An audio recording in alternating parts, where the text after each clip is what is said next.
병원이나 의료 시스템이 어떤 문제를 가지고 있느냐. 그러니까 이런 의료 산업이죠, 그죠? 우리가 바이오 산업, 제약 회사들, 그리고 이제 이 대형 병원들.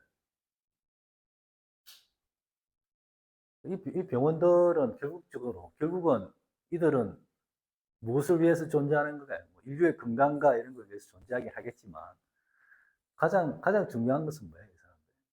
그렇죠. 돈이죠, 그죠? 경제적 이익이죠. 경제적 이익을 극대화하는 게 가장 중요한 거예요. 왜냐하면 이들을 뒷받침하고 있는 것들이 다 자본이죠, 그죠? 산업 자본들. 그리고 뭐 금융 자본도 이게 다 투자돼 있고. 이들은 어쨌든 경제적 이익을 극대화하는 게 가장 중요하다 이거죠. 경제적 이익을 극대화하는 방향으로 의료적인 시스템들이 다 구축돼 있단 말이에요. 그게 그들이 주도권을 가지고 있다. 그래서 우리 환자들은 거기에 대해서는 그야말로 그들의 처분에 맡겨져 있는 상황이다. 그래서 이들이 이제 어떻게 크게 한 두 가지 이야기를 하는 거죠.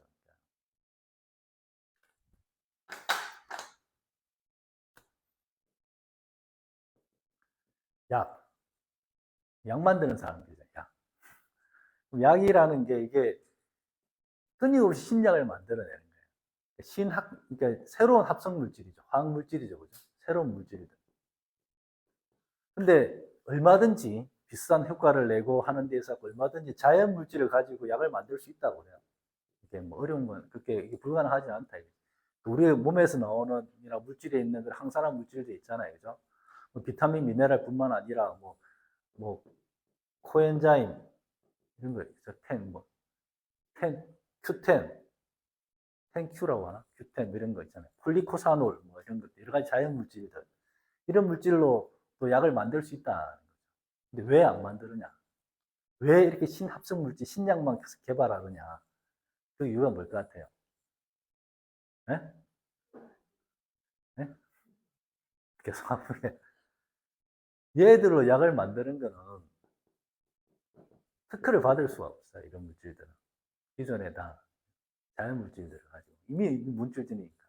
이런 새로운 물질을 만들어냈을 때 특허를 받을 수 있잖아요. 그래서 특허를 받아야만 이 독점적으로 판매를 하고 막대한 이익을 올릴 수가 있는 거죠. 끊임없이 합성 물질을 만들어낸다는 거죠. 적당한 여의 기전에 맞게, 병의 기전에 맞는 약들 끊임없이 만들어내는 거죠. 이런 약들을 가지고 이제 뭘 하겠냐, 이거죠. 결국은 현대의학에서 하는 건 대증요법이거든요. 증상에 대한 치료하는 거. 병의 원인을 치료하는 게 아니고 증상을 치료하는 그거다. 그러니까 이 대증요법의 피해자들이 이제 엄청 많은 거죠. 이게 미국에는 700명 정도가 이렇게 의료사고로 죽는데요. 의료사고 사망. 700명이 1년에 700명? 한 달에. 미국에서. 한 달에 700명? 하루에 700명이 죽는데요. 미국에서. 의료사고로. 이거는 제가 지낸 이야기가 아니라 객관적인 데이터. 하루에 700명이면 연간 한 몇십만 명 되는 거죠. 대부분의 의료사고로 사망하는 이 사람들이 다 약물의 부작용으로 다 죽는데. 이거는 뭐 공식적인 통계에 나온 거니까. 그래서 이제 이 가장 이제 이 증상에 대한 치료하는 그 요법이 그러니까 대중요법과 수술이죠. 그러니까 현대 의료 시스템이라는 게 증상이면 그 증상을 치료하고 치료가 안 되면 수술해서 소련해버리고 이걸 가지고 하는 이게 이제 제약회사와 대형 병원들의 경제적 이익을 극대화시키는 건데 뭐 여기에 대응하는 게 이제 그 대체의학이나 기능의학이죠.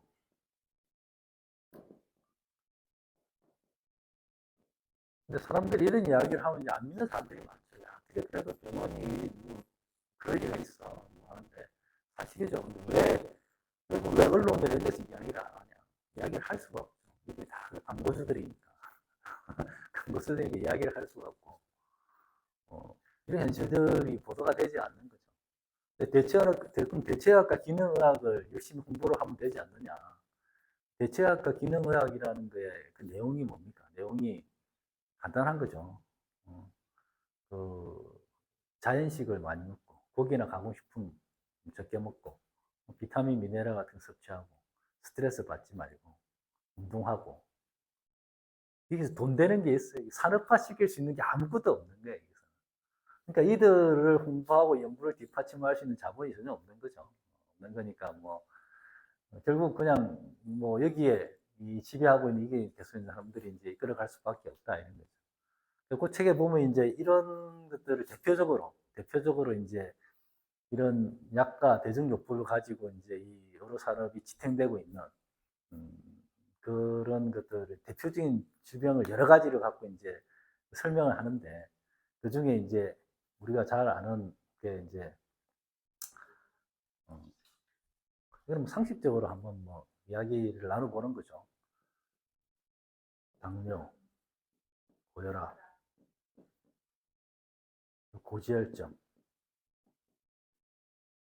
이런 병에 대해서 이게 이제 이 세계가 이 세계 말고 이게 가장 지배적인 병이고 이 병으로 인해서 이제 모든 제약회사들이 먹고 사는 거잖아요. 그럼 약을 처방한다는 거예요. 사람들한테 약을 먹이려면 어떻게 약을 먹느냐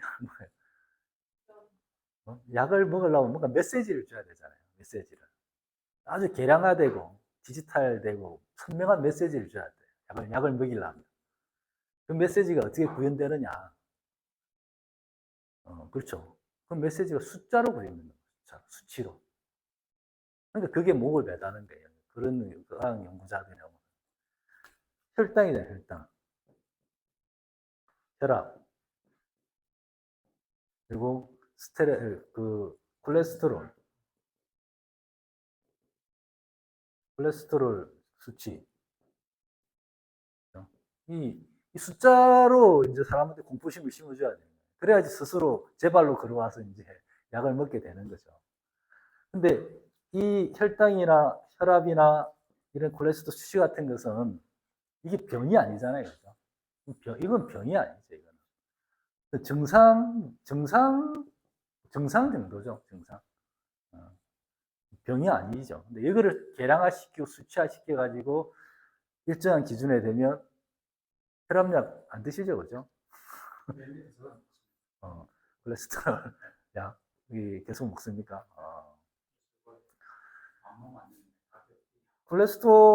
콜레스테롤이 이게 뭔지 아시죠? 콜레스테롤.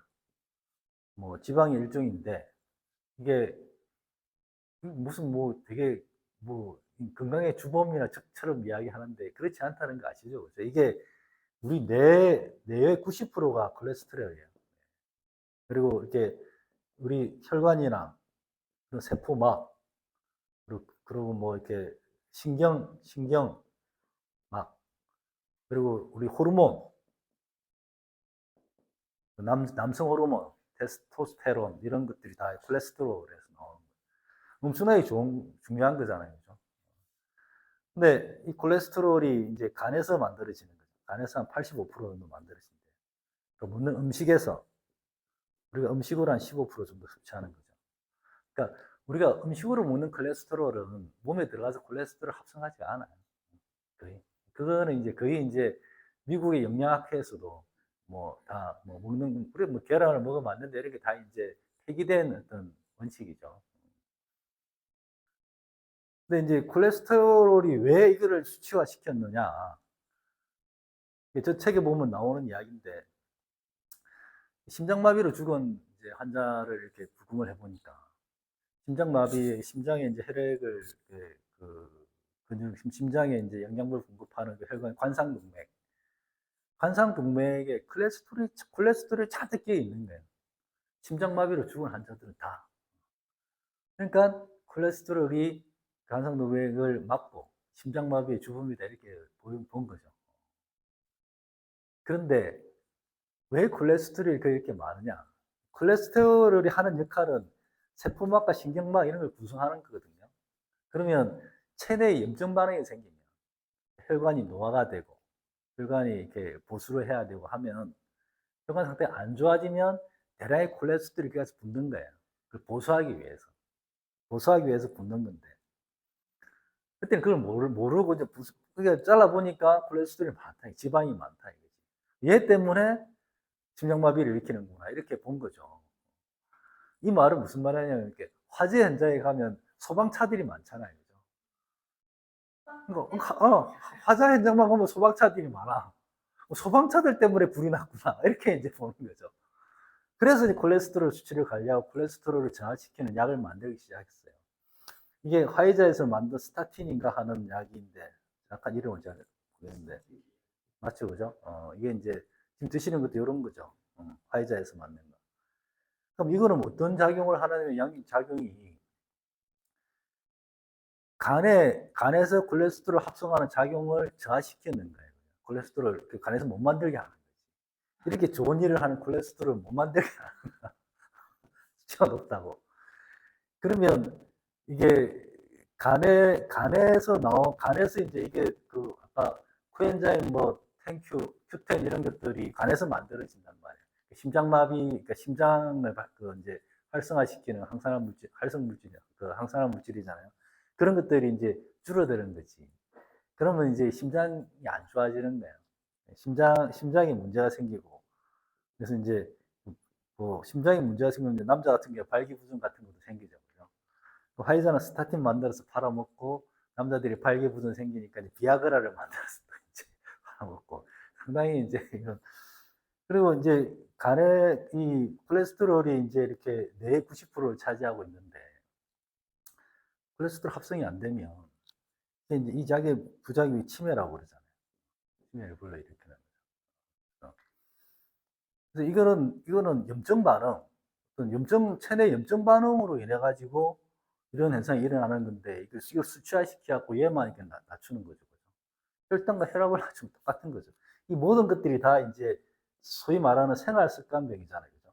우리가 뭐 다 아는 식생활, 뭐 운동, 뭐 스트레스 이런 것들에 다 연관되어 있는 병인 거죠. 그러니까 혈당이라는 것도 혈당이 높은 그 자체가 혈당이 높다는 거는 이 제가 옛날에 이렇게 그 의료소송을 좀 많이 했었어요. 10년 전에 의사들하고 공부를 많이 해가지고 조금은 알거든요. 그래서 인슐린 저항성 때문이란 말이에요. 혈당이 올라가서 안 내려오는 거는 인슐린 저항성이라는 건 인슐린의 기능이 떨어졌다 이런 거죠. 이게 하도 식이 습관이 안 좋다 보니까 혈당이 올라갔다 놨다 하니까 췌장이 계속 피곤하게 그러니까 인슐린 그 민감도가 더 높아지다 보니까 그죠? 인슐린이 계속 많이 분비가 되다 보니까 이제 혈당을 떨어뜨리지 못하는 거죠, 그죠? 그래서 이제 당뇨가 생기는 건데 그럼 이게 결국은 이 혈당을 떨어뜨리기 위해서 결국은 약을 좀 먹다가 안 되면 어떻게 해요? 인슐린을 투하하는 거죠, 인슐린. 그럼 인슐린 저항성이라는 게 인슐린이 계속 많이 분비돼가지고 저항성이 효과가 떨어지잖아요, 그죠? 거기다가 인슐린을 계속 주사를 맞으면 인슐린 효과가 더 떨어지는 거예요. 그러니까 알코올 중독자한테 술을 계속 먹이는 거하고 비슷해요, 이게. 그러니까 이런 것들도 결국은 근데 이게 이런 것들도 결국은 이제 이런 식이 습관을 통해 가지고 이런 걸 바로 잡으면 혈당이 정상화된다. 뭐 제일 그 간헐적 단식 그리고 이제 뭐 비타민이나 미네랄 같은 영양식 이런 것들을 이제 뭐 충분히 주고 하면 다 자연 치료가 되는 거죠. 근데 이런 것들은 간헐적 단식하면서 돈 받을 수 없잖아요, 그죠?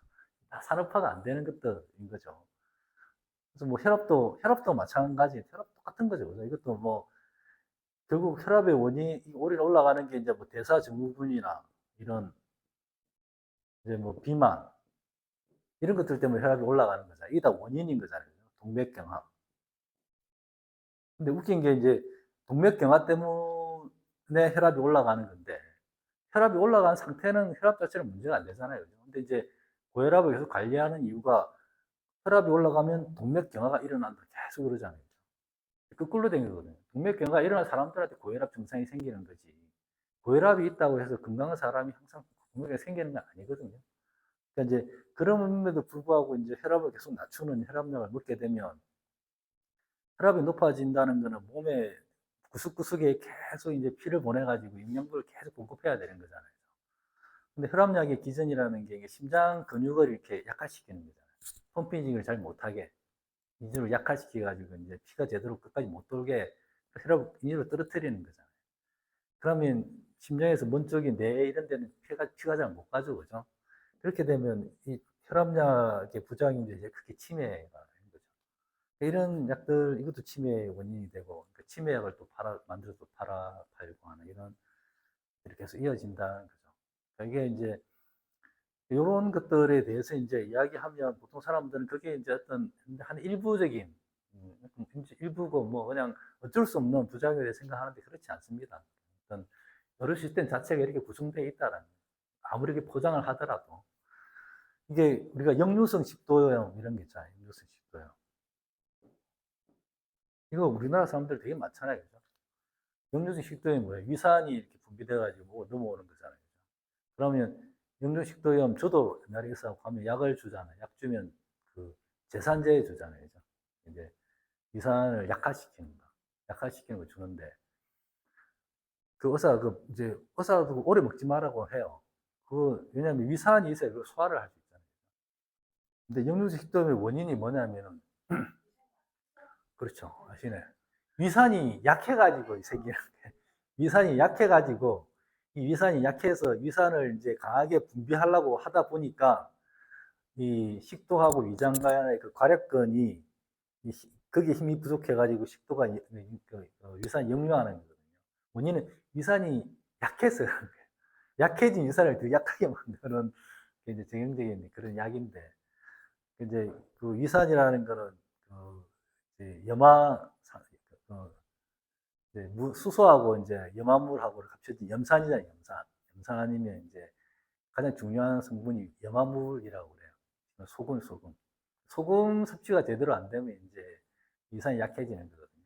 그래서 소금을 충분히 먹어야 되는데, 그런 것들로 치료할 수 있는 건데 안 하죠, 그죠? 안 하고 다 이제 이런 식으로 약으로 한다라는 거. 그래서 이제 결국은 병을 그러니까 이 문제는, 모든 문제는 뭐냐면은 이런, 이 사람을 치료하는 게 아니고 병을 치료하려고 하는 거예요. 병을. 그 중에서도 증상을.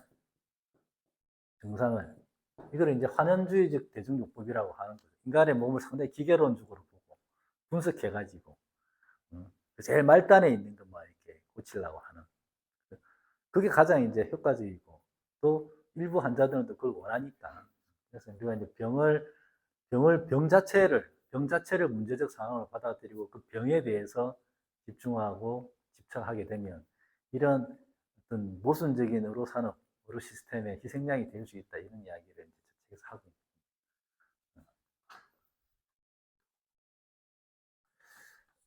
그래서 저 책에서 이렇게 하는 이야기 중에 뭐 여러 가지 이야기가 있는데, 마지막으로 건강에 대해서 이렇게 한 5가지 정도 키워드를 가지고 이야기를 하고 있습니다. 근데 그건 뭐 여러분 다 아는 이야기죠.